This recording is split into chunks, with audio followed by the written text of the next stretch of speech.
We are here today in Cabalen, Eastwood. First time namin dito. Masayang pagbati mula sa kanila at ang masasarap na pagkaing Pinoy na talaga namang binabalik-balikan namin dito sa Cabalen. Marami ang choices at talaga namang masarap.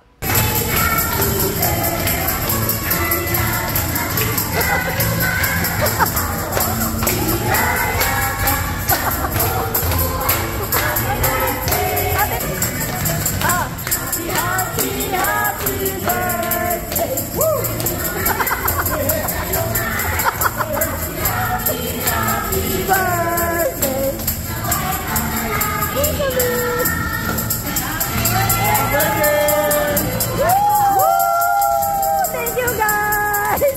2 weeks pa ang birthday ni Christina, pero we wanted to surprise her and make her happy today. Kaya enjoy life, be kind, and love the people around you.